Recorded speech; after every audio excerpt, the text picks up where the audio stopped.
तर आज आपण चमचमीत आणि झणझणीत अशी गावरान पद्धतीची काळ्या वाटणातली गवारीच्या शेंगाची भाजी कशी करायची ते पाहणार आहोत। करायला एकदम सोपी आहे, अगदी झटपट तयार होते आणि एकदम गावाकडची चव देते। ही भाजी जर तुम्ही बनवली ना तर एक चपाती जास्त नक्कीच खातील। एकदम भन्नाट अशी चवीला लागणारी भाजी अगदी गावाकडचीच आठवण करून देते। चला तर मग वेळ न घालवता लगेच रेसिपीला सुरुवात करूया। सुरुवातीला आपण कांदा भाजून घ्यायचा आहे। तर मी इथे 2 कांदे घेतलेले आहेत मध्यम स्वरूपाचे आणि गॅसच्या कमी फ्लेमवर आपल्याला ते एकदम काळे होईपर्यंत भाजून घ्यायचे। आणि इकडे मी अर्धी वाटी सुकं खोबरं घेतलं, अगदी पातळ असं चिरून घेतलेलं आहे। सुकं खोबरं थोडंसं तेल टाकून भाजून घ्यायचं आणि थोडंसं भाजलं की त्यामध्ये आपले जे पोहे खायचा चमचा असतो ना ते 3 चमचे मी शेंगदाणे घेतलेले आहेत।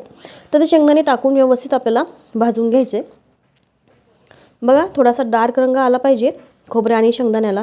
अशा पद्धतीचे भाजले की लगेचच आपण काढून घ्यायचे आहेत। यानंतर भाजून घेतलेला काळा कांदा, बघा किती छान असा काळा रंग आलेला आहे कांद्याला। त्यानंतर 10-12 लसणाच्या पाकळ्या आणि भरपूर अशी हिरवीगार कोथिंबीर, अगदी काड्यासोबत मी कोथिंबीर घेतलेली आहे। थोडंसं तेल टाकून व्यवस्थित भाजून घ्यायची आणि थंड झालं की आपण हा सर्व जो मसाला आहे ना तो अगदी बारीक वाटून घेणार आहोत। अशा पद्धतीने भाजून घ्यायचं। इकडे लगेचच आता भाजी करूयात। तर सुरुवातीला मी तेल न टाकताच गवारीच्या शेंगा ज्या आहेत त्या स्वच्छ धुवून घेतल्या होत्या। त्या आपण फास्ट गॅसवर 1 मिनिटभर भाजून घ्यायच्या, जेणेकरून त्याला जे थोडंफार पाणी असेल ते पाणी कमी होईल। आणि 1 मिनिटानंतर त्यामध्ये 1 चमचा तेल टाकायचं आहे आणि त्यानंतर गवारीच्या शेंगांना अगदी डाग पडेपर्यंत फास्ट गॅसवर शेंगा भाजून घ्यायच्यात। ह्या ज्या शेंगा आहेत ना त्या मी हातानेच मोडून घेतलेल्या आहेत। तुम्हाला जर कट करायची सवय असेल चाकूने तर तुम्ही कट देखील करून घेऊ शकता। आता आपण इथे लगेचच फोडणी करून घ्यायची। तर कढईमध्ये मी 2-3 चमचे तेल टाकून घेतलं। तेल गरम झालं की लगेच आपण जे वाटण करून घेतलं होतं मसाल्याचं ते वाटण यामध्ये घालायचं आहे आणि तेल सुटेपर्यंत एकदम खमंग असं खरपूस वाटण आपल्याला परतून घ्यायचं आहे। वाटणाला देखील किती छान असा काळा रंग आलेला आहे बघा। खूप भन्नाट अशी भाजी तयार झाली होती। नक्की या पद्धतीची भाजी तुम्ही देखील ट्राय करून बघा। बघा तेल देखील व्यवस्थित सुटलेलं आहे। यानंतर अर्धा चमचा हळद आणि 3 चमचे मी घरगुती साठवणीचा मसाला टाकलेला आहे। त्यानंतर लाल तिखट टाकायचं असेल तर ते देखील आपण यामध्ये टाकू शकतो। मसाले जळू नये त्यासाठी मी यामध्ये थोडंसं पाणी टाकून व्यवस्थित परतून घेतलेलं आहे। मसाला व्यवस्थित परतला की त्यामध्ये ज्या आपण भाजून घेतलेल्या शेंगा होत्या ना त्या शेंगा टाकून मसाल्याचं वरतून कोटिंग येईपर्यंत 2 मिनिटभर आपल्याला शेंगा परतून घ्यायच्या व्यवस्थित मसाल्यामध्येच। अशा पद्धतीने ज्यावेळेस तुम्ही भाजी बनवता त्यावेळेस भाजी खूप छान लागते चवीला।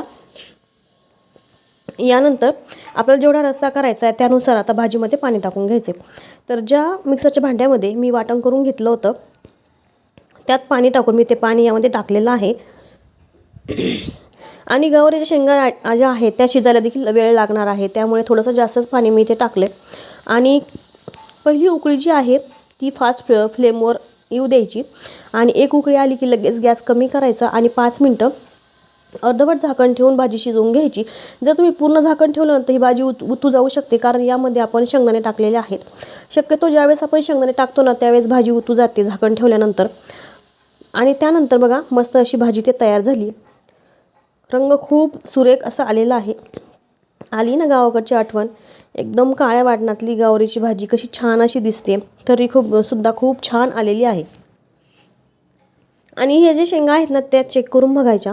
आणि गवारीच्या शेंगा नेहमीच आपण जास्त शिजवायच्या नाहीत, अगदी 90% किंवा 80% शिजवायच्या।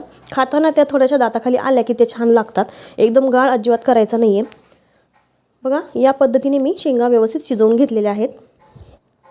नक्की ट्राय करून बघा, खूप भन्नाट अशी भाजी लागते। एकदम गावरान पद्धतीची काळ्या वाटणातली झणझणीत तर्रीदार आणि एकदम चवदार अशी गवारीच्या शेंगाची भाजी ट्राय करून बघा। आणि व्हिडिओ आवडल्यास व्हिडिओला लाईक करा, शेअर करा आणि जर तुम्ही चॅनलवर नवीन असाल ना तर चॅनलला देखील नक्की सबस्क्राईब करा। तुम्ही कुठून व्हिडिओ पाहतात ते देखील मला कमेंट्सद्वारे नक्की कळवा। चला तर मग पुन्हा भेटूया नवीन व्हिडिओसोबत, तोपर्यंत धन्यवाद।